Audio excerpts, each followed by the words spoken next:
Good evening, everybody. The Music Fan is back, bringing smiles to the faces, knowledge to the people, and most importantly, music to the masses.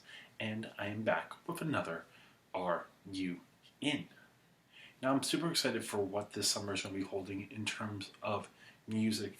I already have a bunch of Are You Ins planned for the foreseeable future with a lot of really good albums coming out. But before I do that, I gotta clean up some things by reviewing some previous albums that I've been meaning to go over for a pretty long time. So these next two Are You Ins are going to be one from February and then one from late April, early May. Both of them are also going to have a little bit of a connection in terms of them both being on the bluesier and more rock side of the spectrum than what I usually been doing.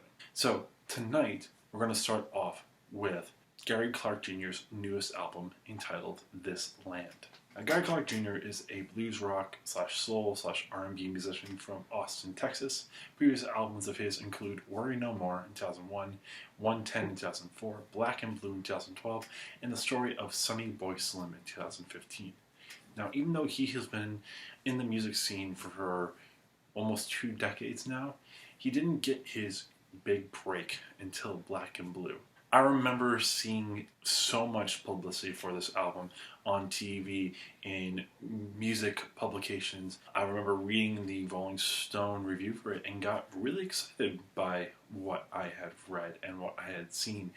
I remember listening to Bright Lights as well as a bunch of other songs from that album, and I got so intrigued by that I remember when I had like a good amount of money to drop on iTunes, I remember buying a bundle of CDs, which this was one of them included.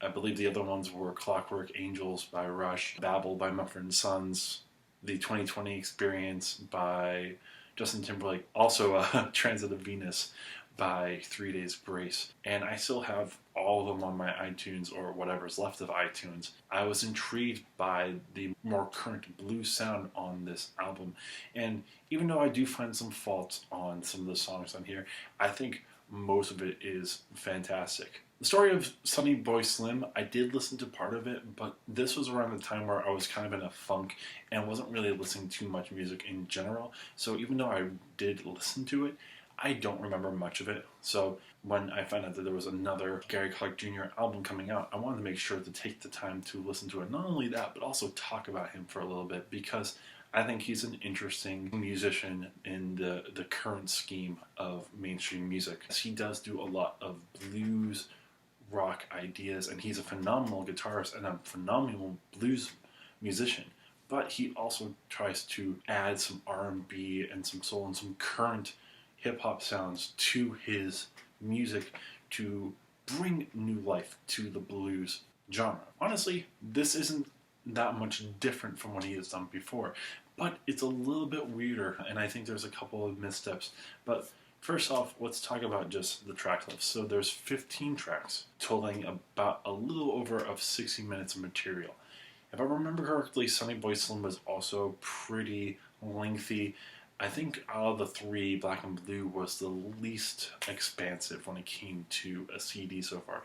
But still, you have 15 tracks and about 60 minutes of material, which means you have a lot to digest. Most of it does boil down into 2 camps, the blues side and the more hip-hop R&B side. Now, the interesting thing, when you get to the first 2 songs, This Land and What About Us, these are very powerful blues rock songs that are just full of energy and full of anger. The point of both of these songs are talking about racism in America from his perspective, being like, we're not going to take this. This Land is addressing that, and then What About Us is talking about the younger and the more marginalized people rising up to take over from the older and more corrupted and more bigoted neighborhood. Both of these are very powerful. Both of these have some great blues rock arrangements. Both songs have Gary Clark at the top of his game when it comes to his voice. So after hearing these 2,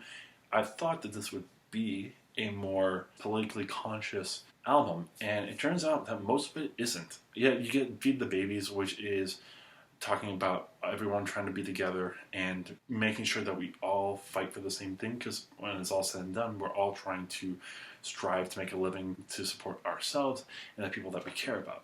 But honestly, other than that, there aren't really that many political songs on here. Most of them from there are dealing with more relationship ideas, ranging from the ideas of being with somebody through thick and thin, or rich or poor, like the Guitar Man, or getting someone away from you because you believe that you will just drag someone else down to the lower levels, like Low Down Rolling Stone, or if it's about cheating on someone and promising that you won't do it again, but continuously doing it, like Don't Wait Till Tomorrow, or Feel Like a Million, where you're infatuated with somebody and want to spend the night with them. The kind of thing, Gotta Get Into Something, where it's about staying up all night looking for love in all the wrong places. I Walk Alone, talking about being out of a relationship but also still wanting to have comfort of somebody. And even Dirty Dishes Blues, about someone cheating on them and trying to live a normal life after this person's cheated and left. There are some other songs that are kind of interesting. Pearl Cadillac is about Gary Clark Jr. wanting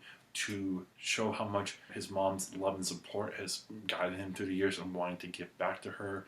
When I'm Gone is about being on tour all the time, to let his child know that even if he's gone, that he's still there and he will give them all his love and support when he gets back. Or an interesting one, The Governor, which is about a gun, particularly the Smith & Wesson Governor, that the main character has and is not afraid to use if someone crosses him.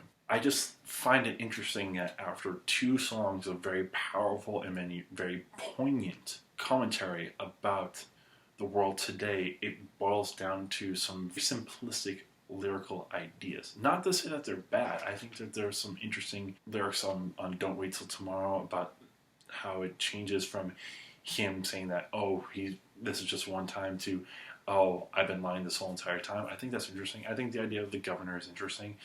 I think there are some pretty interesting lyrics that complement the music that is created with them.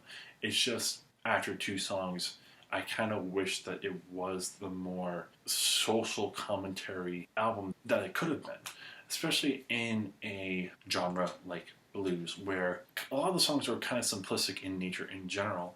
It would be interesting to take that bluesy approach and put it into a more conscious, politically conscious album. Musically, you're getting a lot of bluesy songs at points. You do get a couple of more classical blues songs like The Governor, where I love the arrangement of it. I love the guitar and like drum kit sound. It just makes for a very interesting and simplistic song. It's one of the shortest, but it works very well. And then Dirty Dishes Blues, the last song of the album, is a very much more slowed down, classically slide guitar kind of sound. I think on both of these songs you get to see where Gary Clark Jr., how he is as a guitarist, and I think those shine through. Same thing with This Land and What About Us. There are a lot of really good guitar lines on there. Low Down Rolling Stone, another one of these heavier bluesy sounds, which is great for the lyrics that is featured on this song. Again, another one where you see Gary's guitar work. Feed the Babies is much more of a kind of a funkier jazzy song with horns on there, and I just love the falsetto that Gary has on this song. Gary Clark Jr. uses a lot of falsetto on this album, and this is one of the better ones, especially on the chorus. I think the chorus harmonies are fantastic. Getting a little bit more simpler, we get When I'm Gone, which is kind of more of a straightforward, like bluesy R&B song, but I love just how laid back it is comparatively to a lot of the other songs on this album that are a lot heavier. Yeah, there's some weird harmony parts, especially on the last chorus when Gary Clark Jr. is going higher. I feel like there's some missed notes that just don't work, but a nice laid back sound. But once you get past those first 7 songs there, the rest of them kind of feel a little bit all over the place. I Got My Eyes on You is another one of these heavier songs that is very minimal at the beginning, but does add some nice hip-hop ideas in the middle of it and builds up to this pretty intense song. It just feels a little bit too long.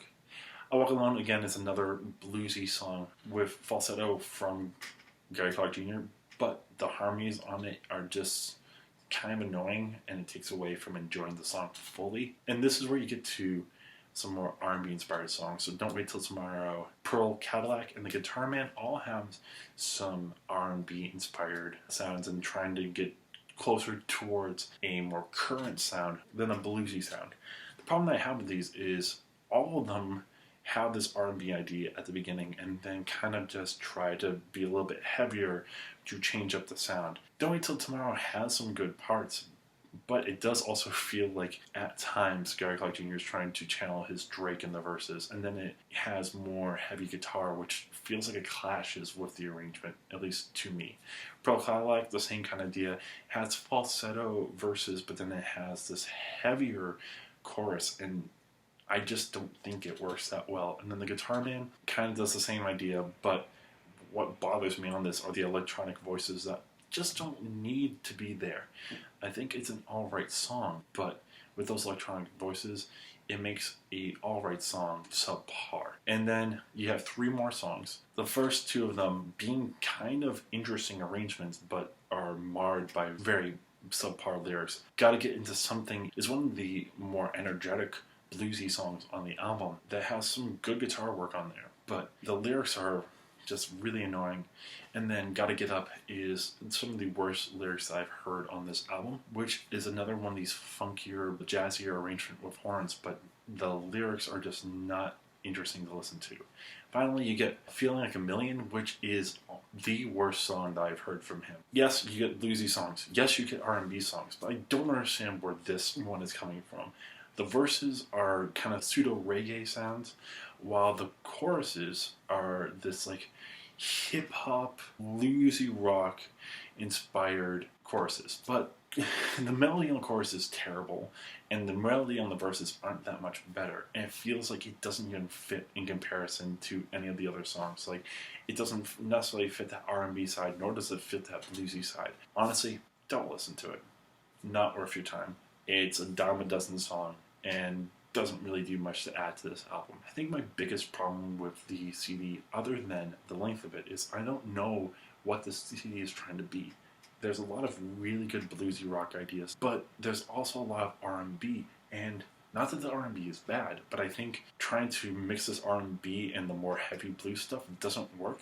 I think the R&B parts aren't that interesting. I think I've heard better, and I think Gary Clark Jr. is trying to be a little bit more mainstream with those parts, and I just don't think it works. I don't think he has the R&B voice in comparison to his bluesy voice. When I hear his R&B voice, honestly, I hear kind of a weaker John Legend, and I don't want to compare the two, but that's what I hear. I don't think his R&B ideas are that interesting in comparison to his blues stuff. When his blues stuff is there, it's fantastic. I think the hip-hop inspired blues ideas can work. I just don't think that the mixing of the R&B and then the heavier stuff works that well. It is an alright CD, and there's a lot of good stuff. It's just when you get to those first 7 songs, you're starting to get a little bit more mediocre. But even still, I do like a lot of I Got My Eyes on You. I like a lot of I Walk Alone. I enjoy parts of Don't Wait Till Tomorrow, as well as Pearl Cadillac. It's just those last 4 songs, Guitar Man, Gotta Get Into Something, Gotta Get Up, and Feeling Like a Million. I don't think any of those songs really stand out to me.